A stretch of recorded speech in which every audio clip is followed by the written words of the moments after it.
করুন অ্যাপের bell icon, subscribe করুন স্পিড ARC24, সব সময় থাকুন খবরে।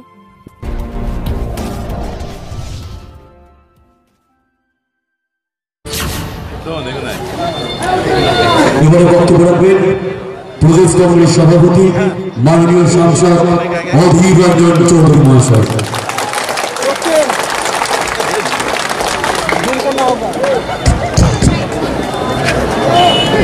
বাবা একটু একটু ভেবে আমরা করছি, আমরা একটু সাইড হও, একটু একটু কথা। কংগ্রেসের ডাকা আজকের এই মিছিল এবং সেই মিছিলের শেষ লগ্নে আমাদের এই সভা, আজকে মিছিলে যারা অংশগ্রহণ করেছেন তাদের সকলকে আমি আন্তরিক অভিনন্দন কৃতজ্ঞতা জানাই। পথের দুধারে হাজার হাজার কাঁদিবাসী যেভাবে আমাদের এই মিছিলকে উৎসাহিত করেছেন,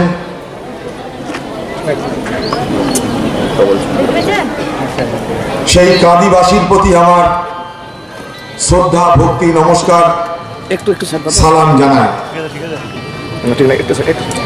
এই এলাকার কংগ্রেসের কর্মীরা, আমাদেরকে বলা হয় যে মুর্শিদাবাদে নাকি কংগ্রেস সব শেষ হয়ে গেছে, মুর্শিদাবাদে কংগ্রেস, বাংলায় কংগ্রেস নাকি আর খুঁজে পাওয়া যাচ্ছে। আমি সেই সমস্ত বন্ধুদের বলতে চাই যে हमें मिटा सके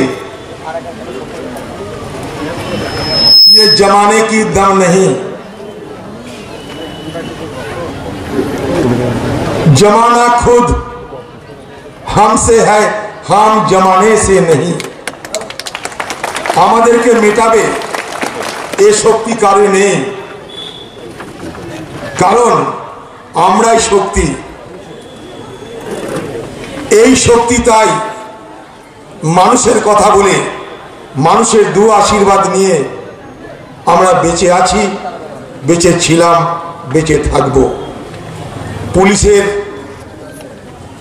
পাহারার দরকার পড়ে না আমাদের,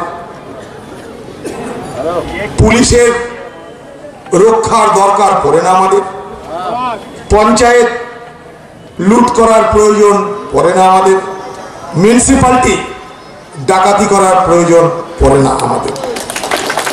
আমরা মানুষের সমর্থন, মানুষের আশীর্বাদ, মানুষের দোয়া নিয়ে বেঁচে আছি। আগামী নির্বাচনে মুর্শিদাবাদের তৃণমূলের বন্ধুরা মুলাকাত হবে, কোনো চিন্তা নাই, কয়েক মাসের মধ্যে মুলাকাত হবে। শুধু একটা কথা বলে দিলাম, दूध मांगोगे तो खीर दूंगी, मुर्शिदाबाद मांगोगे तो चीर के लाके दूंगी। এই মুর্শিদাবাদ থেকে তৃণমূলের তলপি তলপাট চাটাই বিস্তারা নিয়ে আস্তে আস্তে চলে যেতে হবে, কারণ এই মুর্শিদাবাদ কংগ্রেসের। এই মুর্শিদাবাদ কংগ্রেসের বলেই এখানে পঞ্চায়েতের ভোট করতে দেওয়া হয় না। পিছনে পুলিশকে সহোদর নিয়ে এখানে তৃণমূলের নেতারা পঞ্চায়েত ভোট করে মানুষের ভোট দেওয়ার অধিকারকে কেড়ে নেওয়া, কারণ ওরা জানে মানুষ যদি ভোট দিতে পারে তাহলে যে ফলটা কি হবে কাঁদির বুকে তৃণমূল বালারা আমাদের থেকে বেশি জানে। 2019 সালে তৃণমূল বালারা বুঝে গেছে কাঁদিতে মানুষ কার পক্ষে, তারপর তৃণমূল বালারা বুঝে গেছে এখানকার বনু কি করে জিতলো, মানুষ কার পক্ষে, সব বুঝে গেছে। বনুকে মুসলমান সাজানোর চেষ্টা হলো, মানুষ মানল না। হিন্দু মুসলমানের রাজনীতি কাদির মানুষ মানে না, কারণ কাদির মানুষ সচেতন, সংস্কৃতি সম্পন্ন। তাদের এই দূরের বাজনা বন্ধ করো, দূরের বাজনা বন্ধ করে ভাই। কাদির মানুষ সচেতন, কাদির মানুষ বিজ্ঞ, কাদির মানুষ অভিজ্ঞ, তাই তারা সাম্প্রদায়িক রাজনীতিকে কখনো প্রশ্রয় দেয়নি। আমি স্থির বিশ্বাস করি কাদির সংস্কৃতিবান মানুষ। রবীন্দ্রনাথের কবিতার কথা জানেন, দেবে আর নেবে, মিলাবে মিলিবে, যাবে না ফিরে, এই ভারতের মহামানবের সাগর তীরে। এ দেশ সকলে মিলেমিশে আমরা এই দেশ বানিয়েছি। এই মুর্শিদাবাদের এই কাদির মানুষ সেই কবিতা নিশ্চয়ই সমর্থন করেন। হিন্দু না ওরা মুসলিম, ওই জিজ্ঞাসে কনজন, কান্ডারি দেখো ডুবিছে মানুষ, সন্তান মোর মা। কে বলছে? কাজী নজরুল বলছে। কে মরছে তার জাত দেখো না, মানবতার মৃত্যু হচ্ছে, মানবতাকে রক্ষা করো। এ বাংলায় স্বামী বিবেকানন্দ যিনি বলেছেন পৃথিবীর সব ধর্ম সত্য, আমার হিন্দু ধর্ম সত্য। এ বাংলার ঠাকুর রামকৃষ্ণ বলেছেন যত মত তত পথ। আমরা সেই বাংলার সেই সংস্কৃতির নগরী কাদির বুকে আমরা যখন সভা করি তখন আমাদের প্রথমেই বুঝে নিতে হবে কাদি সাব ডিভিশন, কাদির মানুষের ভাবাবেগ কি বলে আর না বলে। হঠাৎ করে আমরা দেখতে পাচ্ছি সারা বাংলা জুড়ে সাম্প্রদায়িক রাজনীতির ঢোল বাজানো হচ্ছে। হিন্দু মুসলমানের বিভাজনের রাজনীতি বাংলায় শুরু করার চেষ্টা হচ্ছে। বাংলার মানুষ সতর্ক থাকবেন। আমাদের প্রতিদিনের যা প্রয়োজন সেই প্রয়োজন মেটাতে কোনো সরকারকে দেখছে না। আমাদের রুজির কথা কেউ বলছে না। আমাদের স্বাস্থ্য, শিক্ষা, শিল্পের কথা কেউ বলছে না। বাংলা কিভাবে এগোবে কেউ বলছে না। বাংলার ভবিষ্যৎ কি কেউ বলছে না। বাংলার কৃষকের কি হবে কেউ বলছে না। বাংলার বেকার যুবকের কি হবে কেউ বলছে না। একজন বলছে আমার দিকে তাকাও, প্রতিদিন আমি তোমাদের জন্য একটা করে নতুন স্কিম নিয়ে চলে আসছি, একটা করে যোজনা নিয়ে চলে আসছি। ঘুম ভাঙলেই দিদির যোজনার খবর আমরা টিভিতে দেখছি কিংবা খবরের কাগজে দেখছি। যখন দিদির বাজার খারাপ হতে আরম্ভ করেছে তখন বলতে আরম্ভ করলো আমি একটা কর্মসূচি ঘোষণা করছি, এই কর্মসূচিতে বাংলার পরিবর্তন আসবে।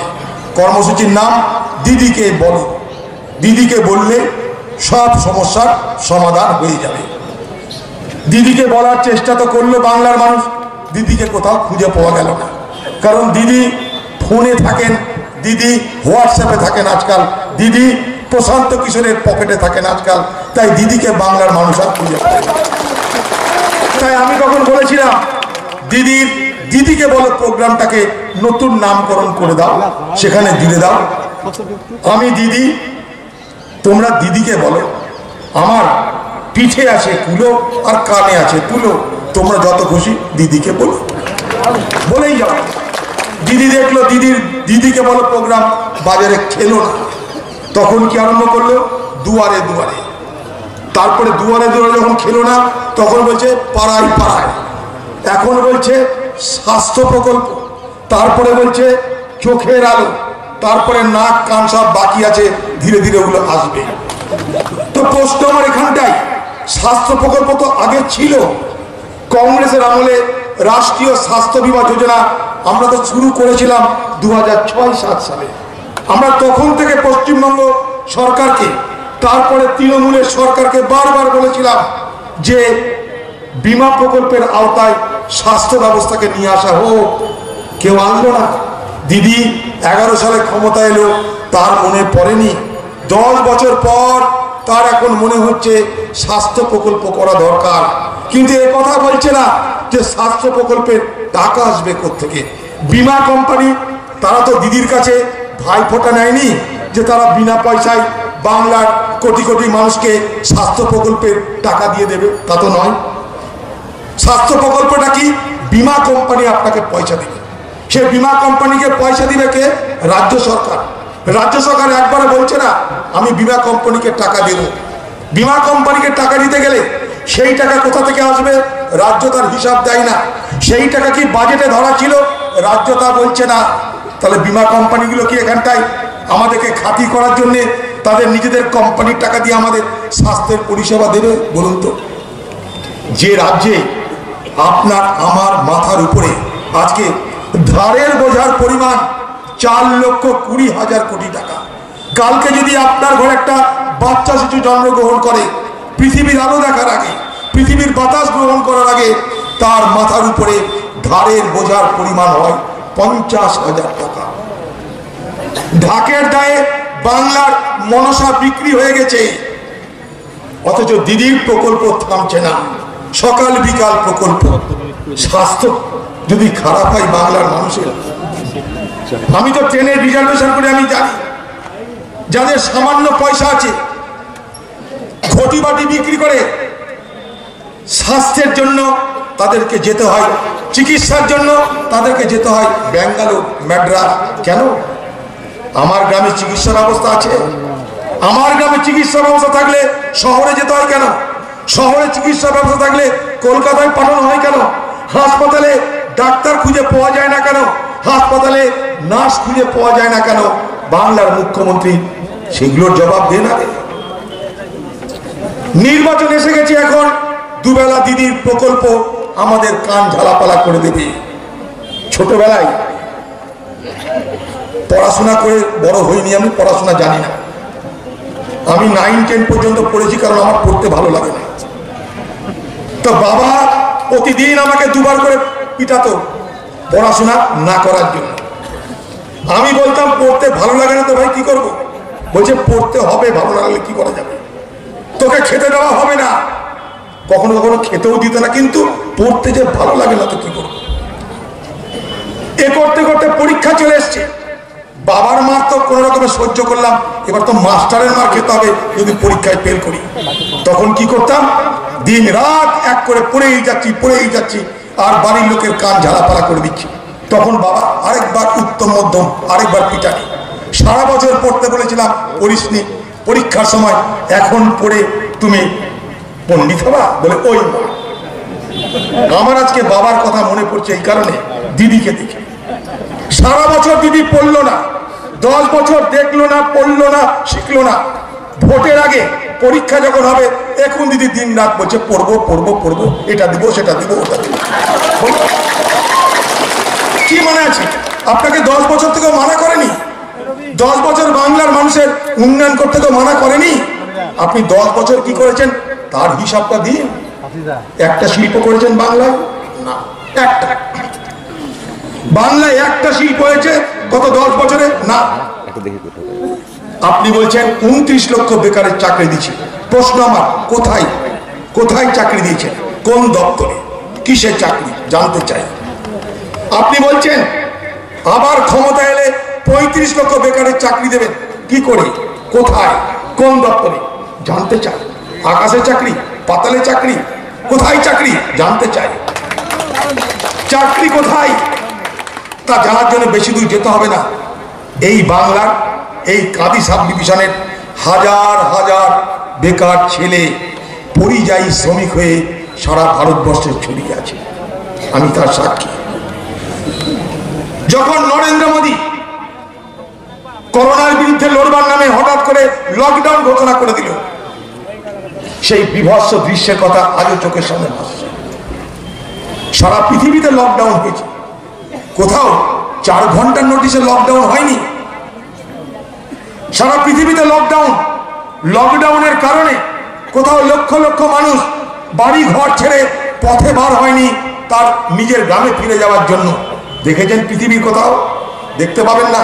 নরেন্দ্র মোদীর ভারতবর্ষ দেখবেন 4 ঘন্টার নোটিশে বলে দিল সব কাল থেকে বন্ধ। তোমরা খাবে কি জানা নেই, পড়বে কি জানা নেই, যাবে কোথায় জানা নেই, ট্রেন চলবে জানা নাই, বাস চলবে জানা নাই। লকডাউন কেন? নরেন্দ্র মোদী বললেন 18 দিনে মহাভারতের যুদ্ধ খতম হয়েছিল, আর আমি 21 দিন সময় নিলাম করোনা খতম করতে। কতদিন হয়ে গেছে আজকে? 8 মাস। আমাদের দিয়ে থালা বাজানো হলো, মোবাইলের টর্চ জ্বালানো হলো করোনা তাড়ানোর জন্য। লাস্টে মোদী বলছে ওগুলো দিয়ে হবে না, এখন ভ্যাকসিন লাগবে। তো সে কথা আমরা আগেই বলেছিলাম, ভ্যাকসিন ছাড়া হবে না। মোদী বললো থালা বাজালে পালাবে করোনা। মোদি বলল টর্চ জ্বালালে করোনা পালাবে, টর্চ না থাকলে মোবাইলে আলো জ্বালালে নাকি করোনা পালাবে। তখন ভাবলাম তাহলে আমাদের দেশে বিজ্ঞানীদের দরকার কি, ল্যাবরেটরির দরকার কি, পরীক্ষা নিরীক্ষার দরকার কি, মোদির কথাতে যদি হয়ে যায়। আবার মোদি বললেন মহাভারতের যুদ্ধ 18 दिन में खत्म हो चुके थे, मैं सिर्फ आपसे 21 दिन का मोहलत मांग रहे हैं। 21 दिन 8 मास पर। কিন্তু খামোখা লকডাউন ঘোষণা করতে গিয়ে কি করলো, লক্ষ লক্ষ মানুষকে ঘর বাড়ি ছাড়া করে, সবাই বাড়ি ফিরে আসতে চাইছে, ট্রেন নাই, বাস নাই, পরোয়া নাই মানুষের। বাড়ি যাব, গ্রামে যাব, মায়ের কাছে যাব, বউয়ের কাছে যাব, ছেলের কাছে যাব, গ্রামে গিয়ে মরবো, বাইরে থাকবো না। কারণ সরকার দেখলো না, যারা বলেছিল আচ্ছা দিন লানে वाला है, ভারতবর্ষের সুন্দর দিন আনছি, তারা যখন মানুষ বিপদে পড়লো কেউ তাকালো না, কেউ তাকালো না। শুধু পথে চলতে চলতে ক্ষুধার তাড়না, অসুস্থ হয়ে, সাপের কামড়ে, লরির ধাক্কা খেয়ে, ট্রেনের চাকায় পড়ে 1000 জনের উপরে মানুষ মারা গেল। 14 কোটি মানুষের চাকরি চলে গেল, কোটি কোটি মানুষ সর্বশান্ত হয়ে গেল। নরেন্দ্র মোদীর 4 ঘন্টার নোটিশে লকডাউনের কারণে সারা পৃথিবীতে লকডাউন হয়েছে, সময় দিয়ে সেখানে লকডাউন করা হয়েছে, দিন তারিখ দিয়ে লকডাউন করা হয়েছে, মানুষের প্রস্তুতি নেবার সময় দিয়ে লকডাউন করা হয়েছে। ব্যতিক্রম ভারতবর্ষ, কারণ এখানে মোদি রাজ চলে, তাই মোদি যা মনে করে তাই হয়, মানুষের কি গেল এলো কিছু যায় আসে না। লকডাউন যখন চলছে আমি নরেন্দ্র মোদীকে 3 বার ফোন করেছি। আমার একটা অনুরোধ ছিল, মোদিজি কেরল থেকে বাংলার শ্রমিকরা কাঁদছে আমাকে ফোন করে, ব্যাঙ্গালোর থেকে কাঁদছে, অন্ধ্র থেকে কাঁদছে, বোম্বাই থেকে, গুজরাট থেকে বাংলার পরিযায়ী শ্রমিকরা ফোন করছে আর কাঁদছে, আমিও তো আটকে আছি। কি করলাম তখন আমি? আমার বাড়িতে যত স্টাফ ছিল, আমার সিকিউরিটি, সবাইকে বললাম আপনাদের কোনো ডিউটি নাই, যত ফোন আমার বাড়িতে আসবে তত ফোন আপনারা ধরবেন, ঠিকানা নেবেন, নাম নেবেন, তাদের মোবাইল নাম্বার নোট করবেন, তাদের সমস্যা কি জানবেন, তারপর দেখছি। এক এক দিন 2000, 2500 করে ফোন এসছে আমার বাড়িতে। কেউ কাশ্মীর থেকে, অনন্তনাগ কাশ্মীরে, তারা বিপদে পড়েছি, খেতে পাচ্ছি না, অনন্তনাগের ডিস্ট্রিক্ট ম্যাজিস্ট্রেটকে ফোনে ধরলাম, এসপি কে ফোনে ধরলাম, বললাম আমার দেশের লোক আপনার ওখানে আটকে আছে, খাবার ব্যবস্থা করুন। কাশ্মীর থেকে কন্যাকুমারিকা, কেরল, ব্যাঙ্গালোর, অন্ধ্রপ্রদেশ, গুজরাট, বোম্বে, শয়ে শয়ে ফোন কল পেয়েছি, তাদের খাবারের ব্যবস্থা করেছি। নরেন্দ্র মোদীকে বললাম একদিন যে মোদীজি আপনি কোন রকমের ট্রেন চালু করার ব্যবস্থা করুন। বলছে এখন ট্রেন চালু করা যাবে না। আমি বললাম পরীক্ষা করে ট্রেনে ওঠান, কোন রকমের লোকগুলোকে বাড়ি পৌঁছানোর ব্যবস্থা করুন, শুনল না। শেষে যখন বারবার করে আমরা বলতে থাকলাম, তখন তারা বুঝলো আমাদের দাবির যথার্থতা আছে। তখন ট্রেন চালু কথা ভাবা হলো, শ্রমিক স্পেশাল ট্রেনের নাম দেওয়া হলো। ভারতবর্ষের রেলমন্ত্রী পীযূষ গোয়েল, তাকে আমি ফোনে ধরলাম, বললাম আমার রাজ্যে ট্রেন পাঠাতে হবে তাড়াতাড়ি করে। কোথা থেকে? আলো শুরু হোক কেরল থেকে, কেরল দক্ষিণ ভারত থেকে শুরু হোক, বোম্বে, আহমেদাবাদ, পুনা, দিল্লি শুরু হোক একের পর এক রাজ্য থেকে। কারণ আমার রাজ্যের লক্ষ লক্ষ পরিযায়ী শ্রমিক, মাইগ্রেন্ট ওয়ার্কার, তারা ফেসে গেছে, আটকে গেছে, তারা বাড়ি ফিরতে চাইছে। শুনবেন? তারপর পীযূষ গোয়েল আমাকে বললো, দাদা আপনার কথা আমি মেনেছি, আপনার কথা মেনেছি, কিন্তু আপনার রাজ্য যদি ট্রেনটা নিতে না চায় আমি কি করতে পারি? পশ্চিমবঙ্গের চিফ সেক্রেটারিকে ফোন করলাম, বললাম আপনার ট্রেন নেবার অনুমতি দিন। বলছি এখন বলতে পারছি না, পরে বলবো। ততক্ষণে বাংলার মুখ্যমন্ত্রী কি বলছে? বলছে আমি করোনা স্পেশাল নিতে পারবো না, আমি করোনা এক্সপ্রেস বাংলায় আনতে দেব না, যারা আসবে তারা নাকি করোনা নিয়ে বাংলায় প্রবেশ করবে। আমার রাজ্যের, আমার জেলার, আমার ঘরের ভাই বোনেরা তারা নিরুপায় হয়ে বাংলায় রুটি রুজি না পেয়ে তারা বাইরে গেছে কাজের সন্ধানে। তারা বিপদে পড়েছে। আমি যদি বলি তাদেরকে গ্রহণ করব না, তাদেরকে ঢুকতে দেব না, এটার নাম কি মামাটি মানুষের সরকার হবে? বলুন, এটার নাম কি মামাটি মানুষের সরকার হবে? আমরা সেই সরকার দেখলাম। বড় অবাক লেগেছিল, আমার বড় অবাক লেগেছিল যখন ভারতবর্ষের 5টা রাজ্য 50,000 কোটি টাকার সুযোগ পেল পরিযায়ী শ্রমিকদের। যে জেলায় সংখ্যা 25,000, সেখানে অর্থ বরাদ্দ হলো আমাদের চাপে। মোট টাকার পরিমাণ 50,000 কোটি, পাবে 116টা জেলা। পশ্চিমবঙ্গ সরকার একটা জেলারও নাম দিল না, অথচ আমার জেলা থেকে আমি 1,55,000 পরিযায়ী শ্রমিকের লিস্ট পশ্চিমবঙ্গ সরকারের কাছে পাঠিয়েছিলাম। অথচ 25,000 পরিযায়ী শ্রমিক হলে যে 50,000 কোটি টাকার একটা অংশে উন্নয়নের টাকা পেতাম, সেখান থেকে বঞ্চিত হলাম। এটার নাম কি রাজ্য? এটার নাম কি সরকার? বাংলার মানুষ আপনারা দেখছেন, এ বাংলায় সাম্প্রদায়িক রাজনীতির জননীর নাম মমতা ব্যানার্জি। সাম্প্রদায়িক রাজনীতি বাংলায় ছিল না। এখন ভোট করবেন কি? সকাল থেকে রাত পর্যন্ত খেউর আর খেউ। এ বলছে ওকে দেখে নিব, ও বলছে ওকে দেখে নিব, ও বলছে তোকে তাই করবো, ও বলছে তোকে তাই করবো। মাঝখান থেকে মানুষ হতাশ, মানুষের যেন আর কোনো কাজ নাই। টিভি খুললেই এ ওকে গাল দিচ্ছে, ও ওকে গাল দিচ্ছে। আর কোনো কি কাজ নেই আমাদের? আর কোনো কি সমস্যা নেই আমাদের? আর কোনো কি প্রয়োজন নেই আমাদের? তাকিয়ে দেখুন, দিল্লির বর্ডারে লক্ষ লক্ষ কৃষক আন্দোলন করছে। তাদের দাবি কি? কৃষি আইন প্রত্যাহার করা হোক। কেন কৃষি আইন প্রত্যাহার করতে বলছে? তার ব্যাখ্যা কংগ্রেস বহুদিন আগে দিয়েছে। পার্লামেন্টের মধ্যে, পার্লামেন্টের বাইরে আমরা আন্দোলন করেছি। 1960-এর দশক ইন্দিরা গান্ধী ভারতবর্ষের মানুষের জন্য নিয়ে এলো সবুজ বিপ্লব। একদিন ভারতবর্ষের মানুষকে খাওয়ানোর জন্য আমাদের বিদেশ থেকে খাদ্য পণ্য নিয়ে আসতে হতো, খাদ্যান্ন নিয়ে আসতে হতো, চাল গম নিয়ে আসতে হতো। কারণ আমাদের দেশে আমরা খাদ্যে স্বয়ংসম্পূর্ণ ছিলাম না। তাই 60-এর দশকে ইন্দিরা গান্ধী নিয়ে এলেন সবুজ বিপ্লব। মেক্সিকোতে একটা বিজ্ঞানী আবিষ্কার করলো উচ্চ ফলনশীল বীজ। বারলোক সেই বিজ্ঞানীর নাম। তার কাছ থেকে উচ্চ ফলনশীল বীজ নিয়ে আমাদের দেশে 3টে করে ফসল উৎপাদন হতে আরম্ভ করলো। সবুজ বিপ্লব শুরু হয়েছিল কোথায়? পাঞ্জাব, হরিয়ানা, পশ্চিম উত্তরপ্রদেশ। কারণ সেখানে সেচের ব্যবস্থা ছিল। আজকে সবুজ বিপ্লব হওয়ার ফলে কি পেলাম আমরা? আজকে ভারতবর্ষ খাদ্যে স্বয়ংসম্পূর্ণ হলো। যখন আমরা স্বাধীন হয়েছিলাম, আমাদের দেশে খাদ্যপণ্য উৎপাদন হতো কত? আমাদের দেশে খাদ্যদ্রব্য উৎপাদন হতো 5,30,00,000 টন। আজ ভারতবর্ষে খাদ্যদ্রব্য উৎপাদন হচ্ছে কত? চাল গম মিলিয়ে খাদ্যপণ্য উৎপাদন হচ্ছে আমাদের 30 কোটি টন। আজ আমাদের বাইরে থেকে খাবার আনার দরকার পড়ে না। আজ আমরা খাদ্যে স্বয়ংসম্পূর্ণ। নরেন্দ্র মোদীর আত্মনির্ভর ভারত স্লোগান, ইন্দিরা গান্ধীর আত্মনির্ভর ভারত ছিল প্রয়োগ। আমরা প্রয়োগ করে দেখিয়ে দিয়েছি আত্মনির্ভর ভারত কিভাবে করতে হয়।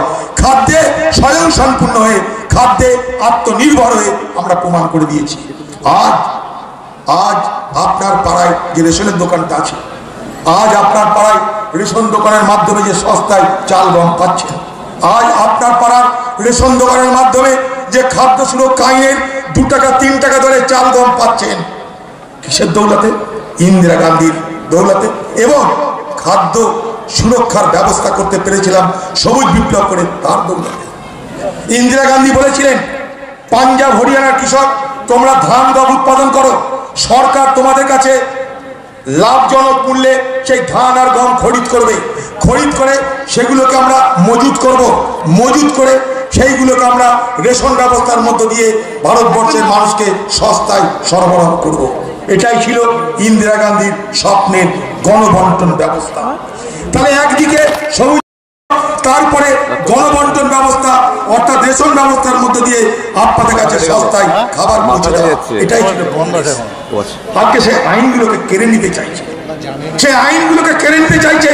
তাই আজকে লক্ষ লক্ষ কৃষক, পাঞ্জাব হরিয়ানার কৃষক যারা সবুজ বিপ্লব করেছে, যারা সবুজ বিপ্লব জানে, যারা ভারতবর্ষের 60% চাল গম উৎপাদন করে থাকে, আজকে খাদ্য সুরক্ষা আইনের দৌলতে 82 কোটি মানুষ সস্তায় চাল গম পাচ্ছে। করোনার সময় বিনামূল্যে চাল গম আপনার কাছে পৌঁছে দিয়েছে এই পাঞ্জাবের কৃষকরা, এই হরিয়ানার কৃষকরা।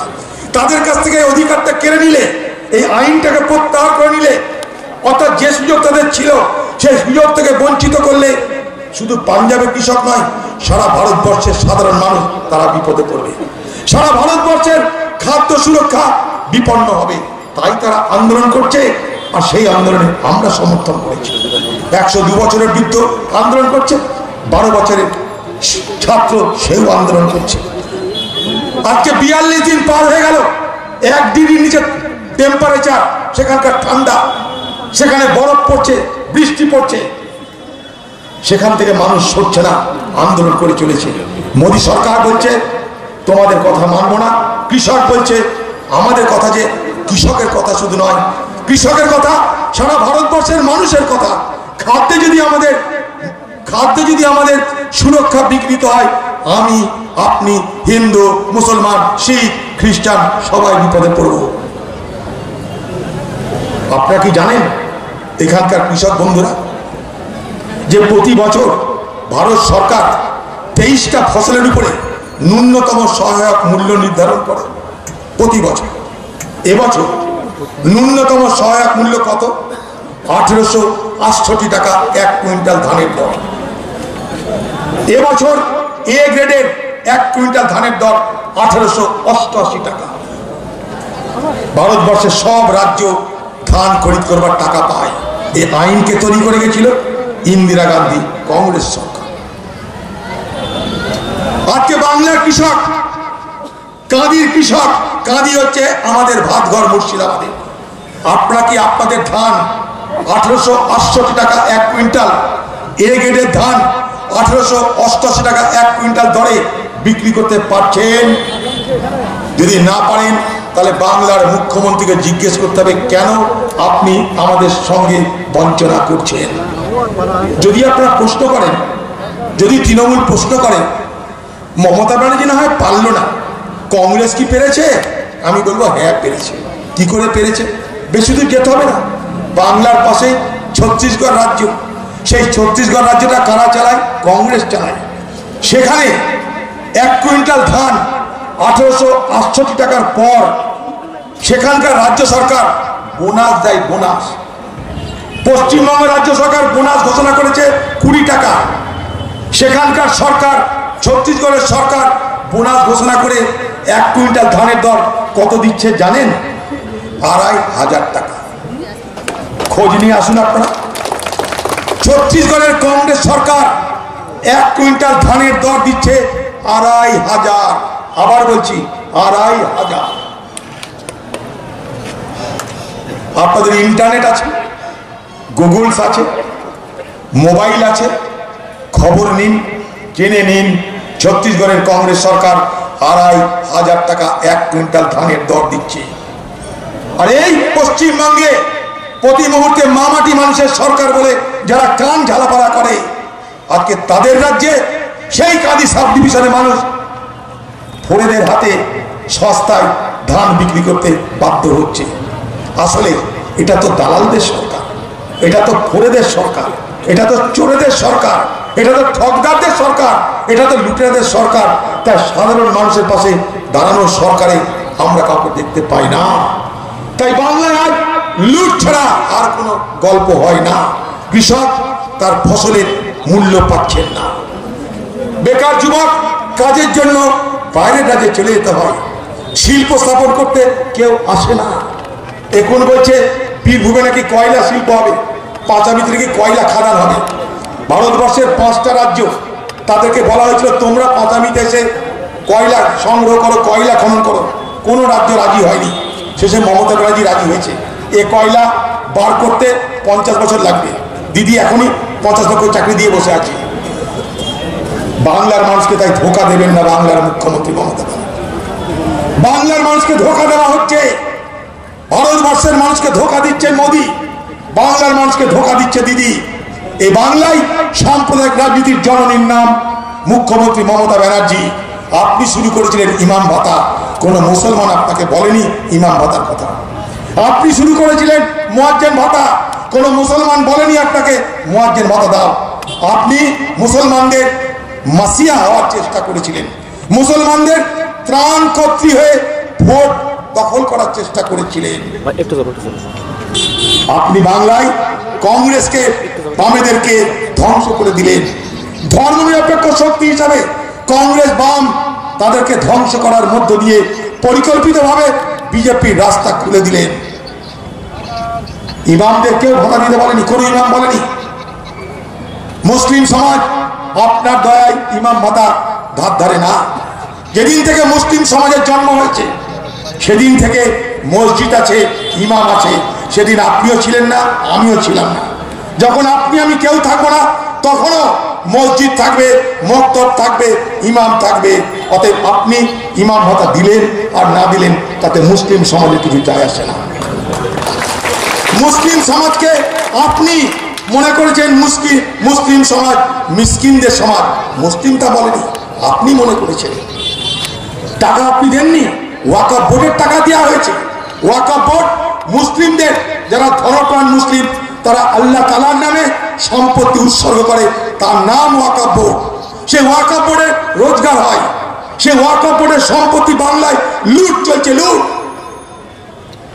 বিশেষজ্ঞরা বলছে যে ওয়াকফ বোর্ডের যা সম্পত্তি আছে বাংলায়, সেগুলো যদি সঠিকভাবে ব্যবহার করা হয়, বছরে 10 থেকে 12,000 কোটি টাকা রোজগার। সেখানে বাংলায় ওয়াকফ সম্পত্তি লুট হচ্ছে। এই যে কলকাতার বিধানসভা, এই বিধানসভা কি জানেন? ওয়াকফ সম্পত্তি। এই বিধানসভার ভাড়া বাংলার মুখ্যমন্ত্রী কত দেয় জানেন? 100 টাকা। আপনাকে বলছে ইমাম ভাতা দেব। ওয়াকফ বোর্ডের সম্পত্তিগুলো লুট যদি বন্ধ করা হয়, দিদি আপনাকে মমতা ভাতা দিতে পারবো আমরা, ইমামদের ভাতা লাগবে না। আপনি খামোখা বাংলায় বিজেপির রাস্তা তৈরি করছেন। বিজেপি হিন্দুদেরকে বুঝানো দেখছো মুসলমানদের খাতির করছে। মহরমের সময় কোনো মুসলমান বলেনি যে আমরা মহরম পালন করব, তাই দুর্গা প্রতিমা ভাসান বন্ধ হোক, কোনো মুসলমান বলেনি। আপনি বলেছেন উঁচিয়ে গিয়ে খামোখা, আপনি বলেছেন যে মুসলমানদের মহরম আগে হিন্দুর ভাসান পড়ে, কেউ না হিন্দু বলেনি। আপনি সব ঝামেলা তৈরি করেছেন, আপনি ঝামেলা তৈরি করেছেন। তারপর যখন হিন্দুরা বিগড়াতে আরম্ভ করলো, তখন আপনি বলছেন ও হিন্দু আমার উপর রাগ করো না, ওই দেখো আমি পুরোহিত ভাতা দেওয়ার ব্যবস্থা করেছি। ইমাম ভাতা যেমন দিয়েছি, পুরোহিত আমি তোমাদের তো ভাতা দিচ্ছি। হিন্দু আমার উপর রেগে যেও না, আমি দীঘার সমুদ্র পাড়ে পুরীর মন্দিরের মতন নকল একটা মন্দির করে দিচ্ছি। হিন্দু আমার উপর রেগে যেও না, তোমাদের দুর্গা পুজোতে 50,000 টাকা করে চাঁদা দেওয়ার ব্যবস্থা করেছি। এতদিন দিদি ক্ষমতা আছেন, কোনোদিন 5 নয়া চাঁদা পেলাম না। এখন ভোটের আগে 1-2 টাকা নয়, 50,000। কোথায় পাচ্ছে দিদি টাকা? এত টাকা কে দিচ্ছে আপনাকে? আপনি তো আমাদেরই মেরে চাঁদা দিচ্ছেন। আপনি সারা বাংলার মানুষের প্রতিদিনের জিনিসপত্রের দাম অগ্নিমূল্য করে দিয়েছেন। আজকে আলুর দেশে আলু পাওয়া যায় না। কার ব্যর্থতা বলুন? কার ব্যর্থতা? আজকে পেট্রোলের দাম, ডিজেলের দাম, গ্যাসের দাম হু করে বেড়ে চলেছে। মোদি লুটছে, দিদি লুটছে। এই লাভের পয়সা রাজ্য পায়, ভারতবর্ষের সরকার পায়। আজকে এই সরকার আমাদেরকে কি বলছে? সরকার আবগারি দপ্তরকে বলছে বছরে আমাকে 20,000 কোটি টাকা রোজগার করে দিতে হবে। তাই মদের দোকান খুলে যাও, গায়ে গঞ্জে পাড়ায় অলিতে গলিতে খোলা মদের দোকান, কোনো অসুবিধা নাই। চারিদিকে মদের দোকান আর মদের দোকান। কারণ বাংলার মুখ্যমন্ত্রী আবগারি দপ্তরকে বলেছে ঢালাও মদের লাইসেন্স দাও, 20,000 কোটি টাকা বছরে আমার রোজগার চাই। কি অবস্থা কে বলুন? আপনার কোথাও মদের অভাব আছে দেখছেন? বাজারে অলিতে গলিতে গঞ্জে মদ সর্বত্র। আপনার স্বাস্থ্যের ব্যবস্থা না থাকতে পারে, শিক্ষার ব্যবস্থা না থাকতে পারে, রুটির ব্যবস্থা না থাকতে পারে, রুজির ব্যবস্থা না থাকতে পারে, শিল্পের ব্যবস্থা না থাকতে পারে, মদের ব্যবস্থা ভরপুর আছে। তাই দিদিকে বলতে ইচ্ছা করছে, দিদি राम युग में दूध मिला, कृष्ण युग में घी, दीदी की जमाने में दारू मिला, खूब दबा के पी, खूब করে দারু খাও বাংলার বেকার যুবক। বাংলার মুখ্যমন্ত্রী তোমাদের দারুর ব্যবস্থা করে দিয়েছে, মদের ব্যবস্থা করে দিয়েছে। যদি ভালো না লাগে একটু জুয়াও খেলতে পারো, অসুবিধা কি আছে? একটু জুয়া খেলেলাম। আগে সপ্তাহে 1 টাকার লটারি হতো, এখন ডেইলি লটারি চালাও। অলিতে গলিতে লটারির কোনো অভাব নাই। লটারি মানে কি? লটারি মানে তো জুয়া। কে জুয়া খেলাচ্ছে? সরকার জুয়া খেলাচ্ছে। লটারি বেচে লাভ হয় কার? সরকারের। লটারি থেকে যে জিএসটি পাই তাতে সরকারের রোজগার বাড়ে। আপনার আমার ঘর বাড়ি ধ্বংস হয়ে যাচ্ছে। আজকে জুয়াতে হারলেন, কালকে ভাবছেন জিতবো, আবার কালকে জুয়াতে অংশগ্রহণ করলেন, ঘরের টাকা পয়সা সোনা দানা বন্ধক দিয়ে জুয়াতে লাগালেন, আবার হারলেন, নিঃস্ব হয়ে গেলেন। আপনি নিঃস্ব হচ্ছেন, দিদির পকেট ভর্তি হচ্ছে। जुआ कभी किसी को ना होगा ना हुआ, सिर्फ दीदी का हुआ। শুধু দিদি রোজগার হয়েছে, বাকি কেউ রোজগারের সব ধ্বংস হয়ে গেছে। বাংলার বেকার যুবক মমতা ব্যানার্জি 10 বছর আপনাদের কি দিল? ঢালাও মদ খাওয়ার ব্যবস্থা করে দিল। মমতা ব্যানার্জি আপনাদের 10 বছরে কি দিল? ঢালাও জুয়া খেলার ব্যবস্থা করে দিল। এরপর আপনারা কি বলবেন? এটাই আজকের দিদির বাংলা। তাই এলাকার মানুষ অনেক প্রতিশ্রুতি আসবে, ভুরি ভুরি প্রতিশ্রুতি আসবে, প্রতিশ্রুতিতে বিভ্রান্ত হবেন না। এ বাংলায় আগামী দিনে মুখ্যমন্ত্রী মমতা ব্যানার্জি থাকবে না, কারণ মানুষ তার মিথ্যা প্রতিশ্রুতি, তার ধাপ্পাবাজি ধরে ফেলেছে। এ বাংলায় যদি কংগ্রেস আসে, বলে গেলাম একটা কথা, শুনছেন না দুয়ারে দুয়ারে, শুনছেন না পাড়ায় পাড়ায়, আমরা বলি দিদি পকেটে পকেটে চলুন। ভারতবর্ষের কংগ্রেসের নেতৃত্ব 2019 সালে নির্বাচনী ইস্তেহারে বলে দিয়েছিল যে ভারতবর্ষের গরিব মানুষদের আমরা সরাসরি ক্যাশ দিব, টাকা দিব, টাকা। যে প্রকল্পের নাম ন্যায় প্রকল্প, ন্যূনতম আয়ের রোজগার, ন্যূনতম আয়ের প্রকল্প আমরা দেব। আমরা হেরেছি, দিতে পারিনি। কংগ্রেস যখন ক্ষমতায় কৃষকদের ঋণ মকুব করে দিয়েছিল, মনে করে দেখুন, কংগ্রেস যা বলে তাই করে। কংগ্রেস ক্ষমতায় আসেনি, তাই প্রত্যেকটা মানুষের ন্যূনতম আয়ের যোজনা আমরা চালু করতে পারিনি। সেই যোজনায় কি বলা ছিল? প্রত্যেক মাসে ভারতবর্ষের 5 কোটি গরিব পরিবার, প্রত্যেক পরিবারকে আমরা শুরুতে 6,000 টাকা করে মাসে, বছরে 72,000 টাকা দিব। কংগ্রেস ক্ষমতায় আসতে পারেনি, প্রকল্প চালু হয়নি। তার মানে এটা নয় যে আমরা প্রকল্প চালু করব না। পাশের রাজ্য ছত্তিশগড়ের কংগ্রেস সরকার এই প্রকল্প চালু করেছে, রাজীব গান্ধী ন্যায় প্রকল্প। দরিদ্র কৃষক পরিবারকে প্রতি মাসে 5,700 টাকা করে দেওয়া হচ্ছে। খোঁজ নিয়ে দেখুন, আগামী দিনে কংগ্রেস পশ্চিমবঙ্গে ক্ষমতা এলে এ বাংলার গরিব কৃষকদের, এ বাংলার গরিব মানুষদের ডাইরেক্ট আমরা ন্যায় প্রকল্পের আওতায় নিয়ে এসে টাকা দেব ডাইরেক্ট। কংগ্রেস যখন দেশ চালিয়েছে, কংগ্রেস তখন রাজ্য চালাতে পারে, মনে রাখবেন। তাই আমরা 4 দিনের রাজনীতির কারবারি নই। এলাম আর গেলাম, বললাম আর ভুলে গেলাম। অকারণে বিভ্রান্ত হবে না বাংলার মানুষ, কাদির মানুষ। আমরা ধর্মনিরপেক্ষ ভারতবর্ষের কথা বলি কেন জানেন? এ ভারতবর্ষ সকলের। মহাত্মা গান্ধী, খান আব্দুল গফফর খান দেশ স্বাধীনতার আন্দোলন করেছিলেন। খান আব্দুল গফফর খান তার 95 বছরের জীবনে 45 বছর জেল খেটেছিলেন ভারতবর্ষের স্বাধীনতা। মৌলানা আবুল কালাম আজাদ, জওহরলাল নেহেরু, নেতাজি সুভাষ চন্দ্র বোস, খান সানওয়াজ খান, শহীদ ভগৎ সিং, আশফাকুল্লাহ, সবাই তো দেশের জন্য লড়েছে, সবাই তো দেশের জন্য প্রাণ দিয়েছে। সেদিন কিন্তু কোনো বিজেপি নেতার শহীদ হওয়ার কথা শোনা যায় না। সেদিন কোনো বিজেপি নেতার ফাঁসির মঞ্চে হাসতে হাসতে আত্মত্যাগের কাহিনীর কথা আমরা জানি না। আজ সবকিছুকে ধূলিসাৎ করে দিয়ে বিজেপি দেশপ্রেমিক সাজিয়ে ভারতবর্ষের মানুষ তা মেনে নেবে না। সত্যটা আজ না হয় কাল মানুষের কাছে প্রতিষ্ঠিত হবে। এ বাংলায় আমরা কবিগুরু রবীন্দ্রনাথ ঠাকুর, কাজী নজরুলের বাংলার জন্য গর্ব করি। আমরা কি সে ভারতবর্ষ চাইব না যে ভারতবর্ষে মহারাষ্ট্রে গণেশ চতুর্থীর দিন বকরি ঈদ একদিনে পড়ে গেছে, বকরিদের নামাজ পড়তে জায়গা পাচ্ছে না, গণেশ চতুর্থী পুজো যারা করছে তারা মন্দিরে ডেকে নিয়ে বলছে এখানে তোমরা নামাজ পড়ো। এই ভারতবর্ষে কি আমাদের আপত্তি আছে? যখন পণ্ডিত রবিশঙ্করের সেতারার আমজাদ আলীর শারদের ধুন ওঠে, সেটা শুনতে কি আমাদের আপত্তি আছে? এ ভারতবর্ষের অস্ট্রেলিয়ার সঙ্গে সিরাজ যখন বল করে অস্ট্রেলিয়াকে হারাচ্ছে, ভারতকে জয়ী করছে, সে ভারতবর্ষ দেখতে কি আমাদের আপত্তি আছে? আর রহমান যখন বন্দে মাতরম ধ্বনি দিয়ে গান গায়, সবাইকে নাচিয়ে দেয়, সে ভারতবর্ষ কি দেখতে আমাদের আপত্তি আছে? এ ভারতবর্ষের এই বাংলার একটা ছেলে সঞ্জিত সিং, তার মৃত্যু হয়েছে কেউ দেখার নাই। রেজ্জাক বলে তার বন্ধু ছিল ছত্তিশগড়ে, সেখান থেকে এসে হিন্দু ধর্ম মতে তার সৎকার সংস্কার করলো। এ ভারতবর্ষ দেখতে কি আমাদের আপত্তি আছে?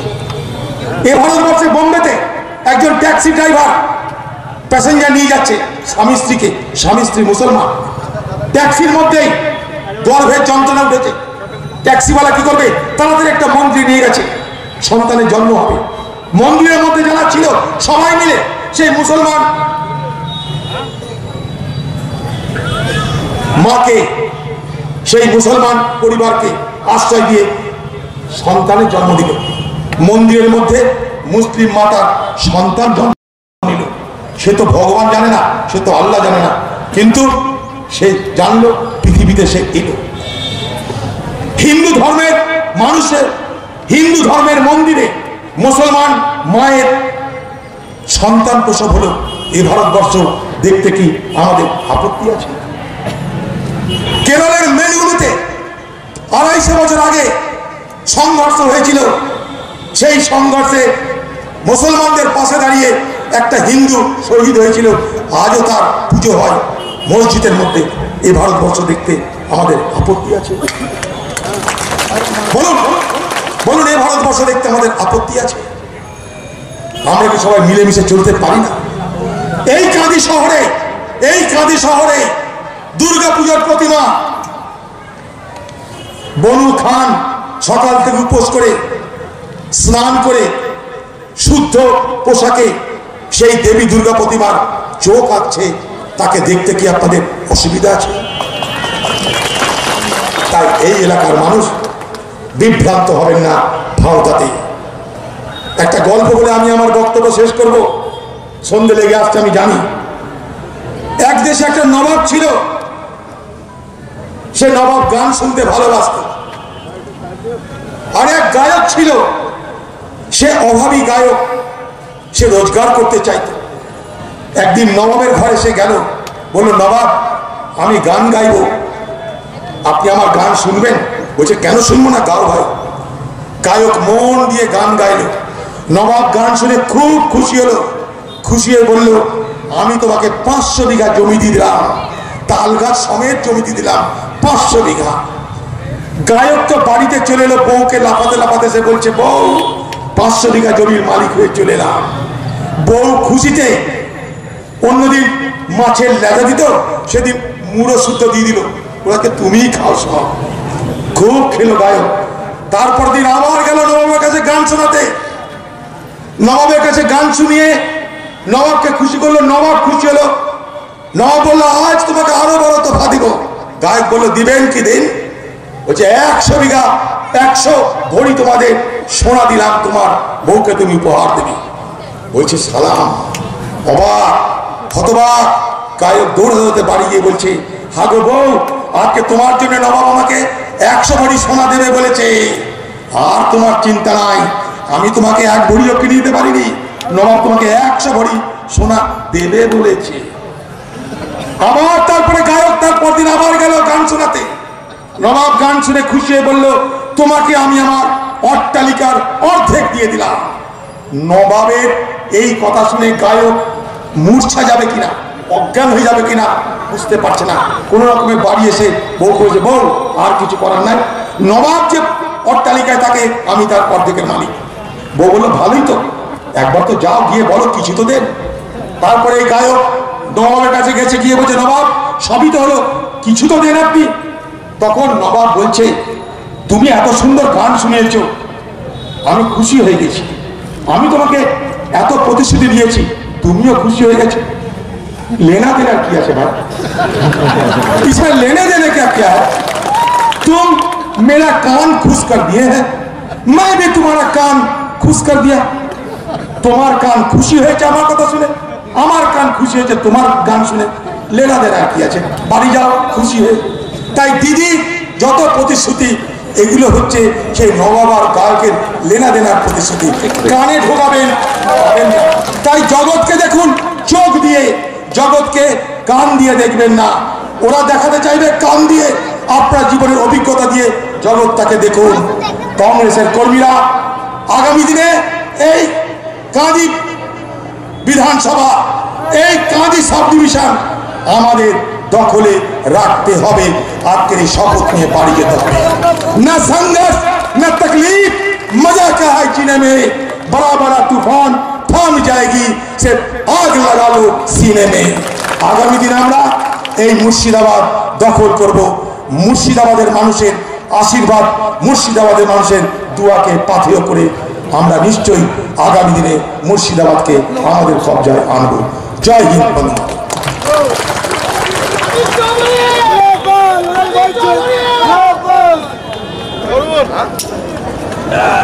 ধন্যবাদ মাননীয় সাংসদ প্রদেশ কংগ্রেস সভাপতি অধীর রঞ্জন চৌধুরী মহাশয়কে তার মূল্যবান বক্তব্য রাখার জন্য। সম্মানীয় সভাপতি মহাশয় অনুমতি নিয়ে আজকের সভা আমরা এখানে সমাপ্তি ঘোষণা করছি।